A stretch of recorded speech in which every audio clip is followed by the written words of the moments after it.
Step into the spotlight.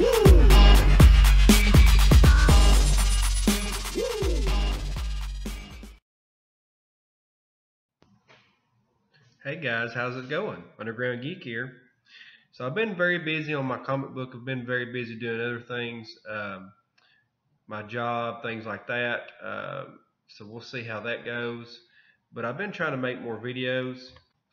I always get interrupted making videos. But anyway, so I haven't really talked about the whole ordeal with Gotham Pizza and Ethan Van Sciver yet, because we didn't know all the facts. You know, I'm not one to jump on board and go, oh, somebody did that, they sabotaged them, I can't believe they did that, blah, blah. I want to get facts, unlike some of these leftist, quote-unquote, journalists. You know who you are.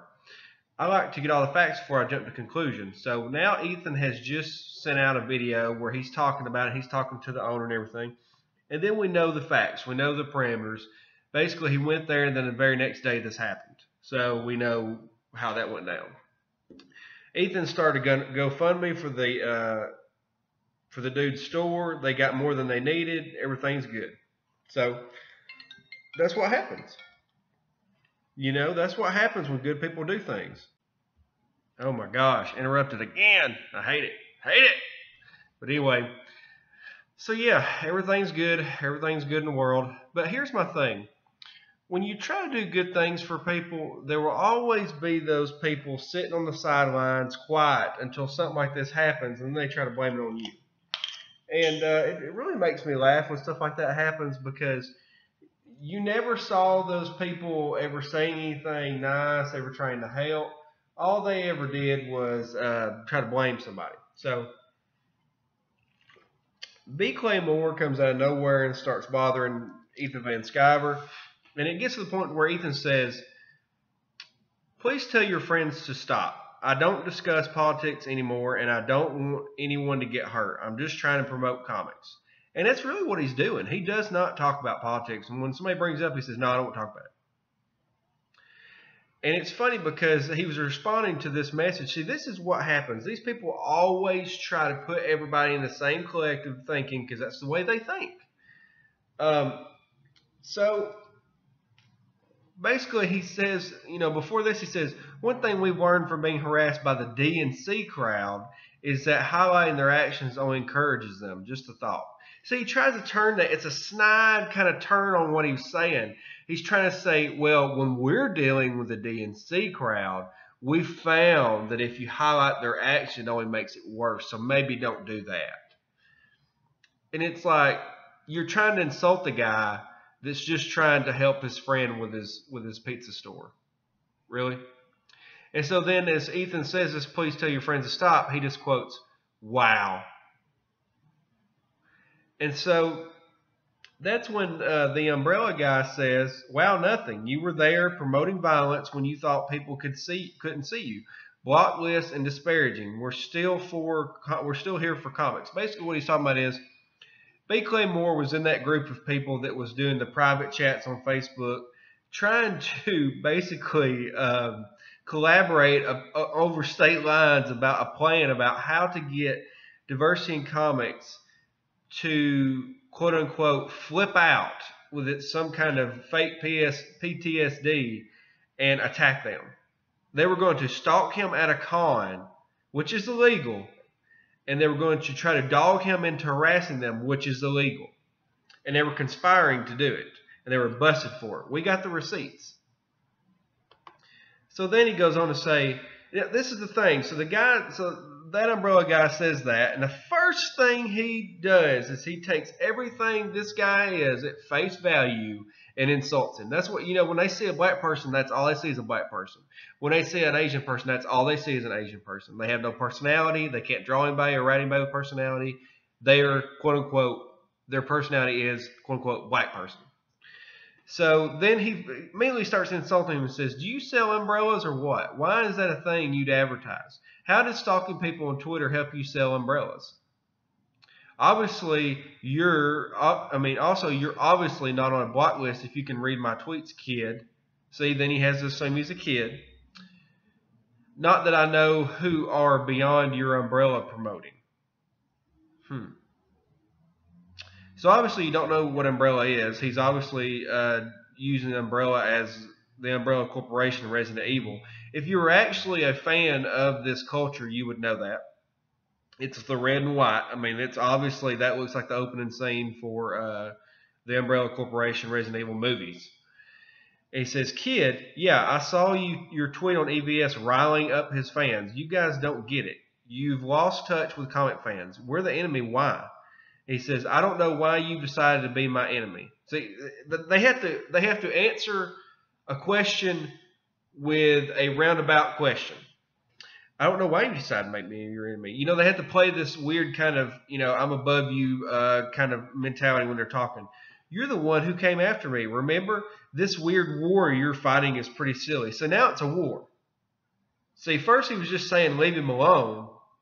Now it's a war. Now we're fighting a war. So that's what it was all about. He's trying to incite these people to go after him.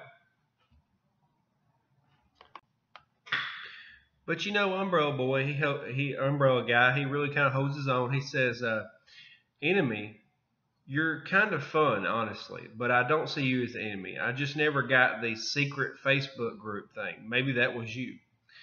Legit blowing off steam about a person you see as cancer, I don't know. I wanted to ask you honestly, but it seemed odd to do that. I guess that's my issue. You post about social awareness and justice, but in the dark with friends, you advocate violence in a con. I bring my kid." And BK Moore, obviously that was a 1-2-parter there on that tweet, but BK Moore says, "That was a huge thread, and the most danging thing that someone could find was me saying I loved him to swing at me at a con. I wasn't attending." That's not what you said. That's not what you said. I have what you said, actually. So let's actually go and see what he said, because I believe I have that thread that he keeps talking about. Let's just pull this up right here and see what it says. It says, "Oh man, knowing Meyer is going to be there makes me wish I was going. The last thing Meyer is going to do is get violent at a con, but I'd love to follow him around trying to goad him into throwing a punch." Does that sound like a grown man to you? Does that sound anything like a grown man to you that has a full-time job that, is trying to support his family or anything? No. That sounds like a goober, a low-T goober that's trying to push an agenda to be in a little select group there, and it's really just sad. So anyway, they go on and they keep talking. He says, "The thing is, I don't know you for a specific thing, and that thing didn't look good. Where I have to say the same about a pro, and it got out. Would you have seen me as blowing off steam? Because following people on Twitter gets fans blocked, disparaged, labeled, and so on and so forth." He handles it very well. Big Claymore just keeps on, being a goober. So let's talk about Big Claymore. A lot of people say, I don't really know who he is, and if you said that, then you're actually in a large group of other people, because nobody knows who he is. But let's just go to his wiki here, and let's talk about, because see, I don't like to talk about stuff in opinionated matters a lot of times. I like to just read the facts to you and just let you kind of judge. Now, if I'm being opinionated, I'll say, hey, this is just my opinion. But here's what it says. Big Claymore achieved notoriety as the writer and co-writer of Hawaiian Dick. I kid you not. That's the name of the book. It was in 2002. And he's had a couple of different things break off from that, several sequels, whatnot. He's constantly tried to get a TV show or movie made about it. It keeps getting thrown out. But I have to tell you, if you make a detective story where it's called Hawaiian Dick, you're obviously not supposed to be taken very seriously. And so this goes on and on. He says in 2008, Warner Brothers optioned the unpublished graphic novel Billy Smoke from Oni Press for development as a feature film. It's no one he did. Co-created the property with artist Eric Kim. Matthew Fox was attached to star in the movie, but the film has yet to enter production. It goes on.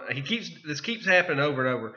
In 2010, Wildstorm announced forthcoming The Further Adventures of Whistling Skull, an upcoming creator-owned title and artist.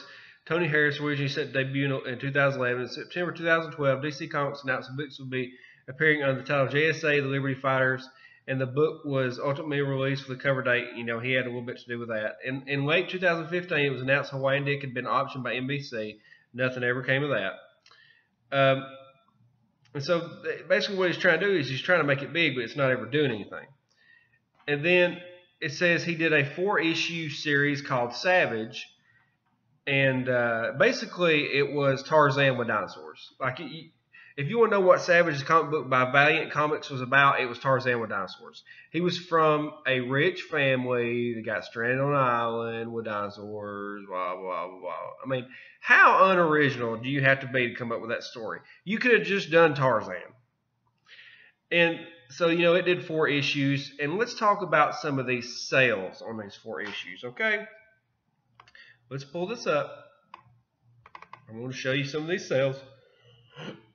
Excuse me. So issue 1 that sold for $3.99. Why would that book sell for $3.99? That's a $2.99 book all day long. Anyway, it sells for $3.99, 8,800 copies. So it's almost canceled as issue 1. Issue 2 sells 8,100 copies. Issue 3, 5,800 copies. Uh-oh, you're in trouble now. You're almost at threshold. And then for some reason, issue 4, probably because it was the last issue and they really promoted it hard, went up to 6,100. And then, you know, that was it. That's it.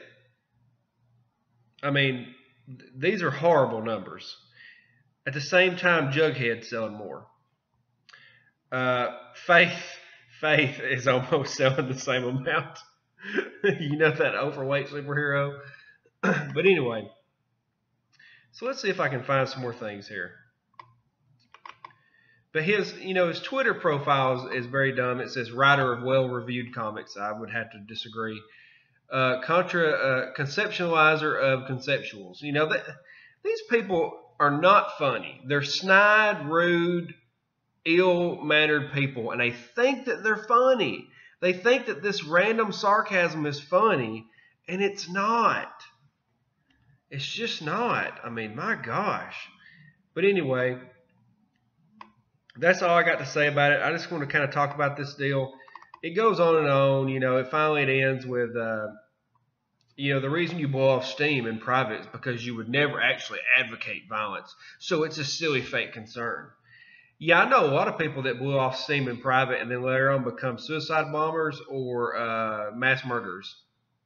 So maybe you should need to kind of chill out. You've been caught.